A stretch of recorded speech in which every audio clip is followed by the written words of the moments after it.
ಇದರ ಜೊತೆಗೆ ವಿಜಯ್ ಅವರ ಹತ್ರ ಮಾಹಿತಿ ಸಂಪಾದನೆ ಮಾಡ್ಲಿಕ್ಕೆ ಮುಂಚೆ ಈ ಕ್ಷಣದ ಮತ್ತೊಂದು ಅಪ್ಡೇಟ್ ಇದೇ ವಿಚಾರಕ್ಕೆ ಸಂಬಂಧಪಟ್ಟಂತೆ ಬಸನಗೌಡ ದದ್ದಲ್ ಕೊನೆಗೂ ತನಿಖೆಗೆ ಒಳಪಟ್ಟಿದ್ದಾರೆ. ವಾಲ್ಮೀಕಿ ನಿಗಮದ ಅಧ್ಯಕ್ಷರು ದದ್ದಲ್. ಇನ್ಫ್ಯಾಕ್ಟ್ ವಿಚಾರಣೆ ಅಂತ ಮಾಡಬೇಕಾಗಿದ್ದಿದ್ರೆ ಮೊದಲು ನಾಗೇಂದ್ರ ಹಾಗೆ ದದ್ದಲ್ ಅವರನ್ನೂ ಒಳಗೊಂಡಂತೆ ವಿಚಾರಣೆಯನ್ನ ಮಾಡಬೇಕಾಗಿತ್ತು. ಆದರೆ ಈ ಹಗರಣ ಆಚೆ ಬಂದು ದಿನಗಳೇ ಉರುಳು ಹೋಯ್ತು. ಅದ ನಂತರ ಕೊನೆಗೂ ಒಂದು ನೋಟಿಸ್ನ ನಂತರ ಇದೀಗ ವಿಚಾರಣೆಗೆ ಒಳಪಟ್ಟಿದ್ದಾರೆ ದದ್ದಲ್ ಹಾಗೆ ಮಾಜಿ ಸಚಿವ ನಾಗೇಂದ್ರ. ಎಸ್ಐಟಿ ವಿಚಾರಣೆಗೆ ಕಚೇರಿಗೆ ಆಗಮಿಸಿದ್ದಾರೆ ದದ್ದಲ್. ವಾಲ್ಮೀಕಿ ನಿಗಮ ಹಗರಣಕ್ಕೆ ಸಂಬಂಧಪಟ್ಟಂತೆ ತನಿಖಾಧಿಕಾರಿಗಳ ಮುಂದೆ ಎಂಎಲ್ಎ ದದ್ದಲ್ ಅವರು ಹಾಜರಾಗಿದ್ದಾರೆ. ಇನ್ನು ಬೆಳಗ್ಗೆಯಿಂದ ನಾಗೇಂದ್ರ ಅವರ ವಿಚಾರಣೆಯನ್ನ ಎಸ್ಐಟಿ ಅಧಿಕಾರಿಗಳು ನಡೆಸುತ್ತಿದ್ದಾರೆ. ಸತತವಾಗಿ 6 ಗಂಟೆಗಳಿಂದ ಮಾಜಿ ಸಚಿವ ನಾಗೇಂದ್ರ ಅವರನ್ನ ಎಸ್ಐಟಿ ಅಧಿಕಾರಿಗಳು ವಿಚಾರಣೆಗೆ ಒಳಪಡಿಸಿದ್ದಾರೆ.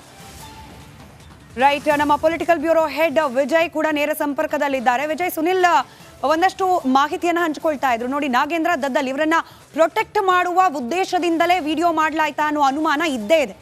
ಅದರ ಜೊತೆಗೆ ಇದರ ಹಿನ್ನೆಲೆಯಲ್ಲಿ ನಡೀತಾ ಇರೋದು ಮುಖ್ಯಮಂತ್ರಿಗಳನ್ನ ಭೇಟಿ ಮಾಡೋದು, ಪದೇ ಪದೇ ನಾಗೇಂದ್ರ ಅವರು ಹೋಗಿ ವಿಚಾರಣೆಗೆ ಬಹಳ ಡಿಲೇ ಆದ್ಮೇಲೆ ಕರೆದಿರೋದು, ವಿಚಾರಣೆ ಕರೆದ್ರೂ ಕೂಡ ಅರೆಸ್ಟ್ ಮಾಡ್ತಾರಾ ಅನ್ನೋ ಅನುಮಾನ ಈಗಲೂ ಮುಂದುವರೆದಿರೋದು. ಅಲ್ಲಿಗೆ ರಾಜಕೀಯ ಮೇಲಾಟ ಅಂತೂ ಈ ಪ್ರಕರಣದಲ್ಲಿ ಯಥೇಚ್ಛವಾಗಿ ನಡೀತಾ ಇದೆ. ವಿಜಯ್,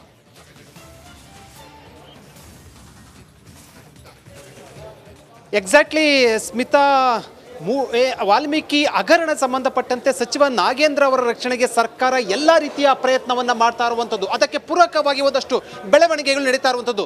ಮುಂಚೆ ಅಂದರೆ ಆರಂಭದಲ್ಲಿ ಈ ಪ್ರಕರಣ ಬೆಳಕಿಗೆ ಬಂದಾಗ ಇದಕ್ಕೂ ಸಚಿವರಿಗೆ ಯಾವುದು ಕೂಡ ಸಂಬಂಧ ಇಲ್ಲ ಅಂತ ಸುಮಾರು 5-6 ದಿನಗಳ ಕಾಲ ಸಚಿವರು ರಾಜೀನಾಮೆ ತೆಗೆದುಕೊಳ್ಳೋಕೆ ಹಿಂದೇಟ್ ಹಾಕಿದ್ರು. ಯಾವಾಗ ಅದರ ಒಳವೊಕ್ಕು ನೋಡಿದಾಗ ಸಚಿವರ ಸಂಬಂಧಪಟ್ಟಂತೆ ಒಂದಷ್ಟು ತುಂಬ ಡೀಪ್ ಆಗಿ ಈ ಒಂದು ಪ್ರಕರಣದಲ್ಲಿ ಭಾಗಿಯಾಗಿದ್ದಾರೆ ಅನ್ನೋ ಒಂದು ಸುಳಿವು ಸಿಕ್ತು. ಆಗ ಅಂತಿಮವಾಗಿ ವಿಧಿ ಇಲ್ಲದೆ ಪ್ರೆಷರ್ ಆದ ನಂತರ, ಒತ್ತಡಕ್ಕೆ ಒಳಗಾದ ನಂತರ ರಾಜೀನಾಮೆಯನ್ನ ತೆಗೆದುಕೊಂಡ್ರು. ಅದಾದ ಬಳಿಕ ಒಂದಷ್ಟು ಬೆಳವಣಿಗೆಯಲ್ಲಿ ನೋಡ್ಬೋದು. ಅಂದ್ರೆ ಏನು ಇಬ್ಬರು ಖಾಸಗಿ ಹೋಟೆಲ್ನಲ್ಲಿ ಮಾತಾಡಿರುವಂತಹ ಆಡಿಯೋದಲ್ಲಿ, ಒಂದು ವಿಡಿಯೋದಲ್ಲಿ ಬಹಳ ಸ್ಪಷ್ಟವಾಗಿ ಸಚಿವರ ಪ್ರೆಷರ್ ಇತ್ತು ಅಂತ ಹೇಳಲಾಗ್ತಾ ಇದೆ. ಜೊತೆಗೆ ಬಹಳ ಪ್ರಮುಖವಾಗಿ ಕೋರ್ಟ್ನಲ್ಲಿ ಆರೋಪಿಯಾಗಿರುವಂತಹ ಸುಬ್ರಹ್ಮಣ್ಯ ರಾವ್ ಅವರು ಕೂಡ ಈ ಸಂಬಂಧಪಟ್ಟಂತೆ ಒಂದಷ್ಟು ಹೆಸರುಗಳನ್ನು ಹೇಳುವಂಥದ್ದು. ಅಂದ್ರೆ ಸಚಿವರ ಅಣತಿ ಇಲ್ಲದೆ, ಸಚಿವರ ಗಮನಕ್ಕೆ ಬಾರದೆ ಯಾವುದು ಕೂಡ ಈ ಒಂದು ಅವ್ಯವಹಾರ ಆಗಿಲ್ಲ. ಈಗ ಪ್ರಶ್ನೆ ಉದ್ಭವ ಆಗಿರುವಂಥದ್ದು, ಅಂತಿಮವಾಗಿ ಇಷ್ಟು ದಿನಗಳ ಬಳಿಕ ಏನು ಸಚಿವ ನಾಗೇಂದ್ರ ಅವರನ್ನ ವಿಚಾರಣೆಗೆ ಕರೆದಿರುವಂಥದ್ದು. ಅಲ್ಲೂ ಕೂಡ SIT ಅದು ಏನೇ ಹೇಳಿದ್ರು ಕೂಡ SIT ಬರುವಂಥದ್ದು ರಾಜ್ಯ ಸರ್ಕಾರದ ಅಡಿಯಲ್ಲಿ. ಈ ಸಚಿವ ನಾಗೇಂದ್ರ ರಕ್ಷಣೆಗೆ ಎಷ್ಟೆಲ್ಲ ಪ್ರಯತ್ನ ಬೇಕೋ ಅಷ್ಟೆಲ್ಲ ಪ್ರಯತ್ನ ಆಗ್ತಾ ಇರುವಂಥದ್ದು.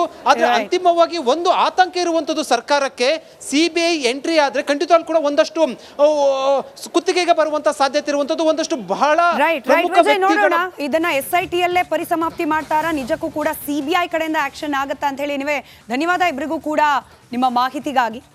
ಇನ್ನು ಪಕ್ಕಾ ಪಾಲಿಟಿಕ್ಸ್ ನಲ್ಲಿ ಇದೀಗ ನಮ್ಮ ಎಕ್ಸ್ಕ್ಲೂಸಿವ್ ಸುದ್ದಿಯನ್ನ ನಿಮ್ಮ ಮುಂದೆ ಇಡುವ ಸಮಯ.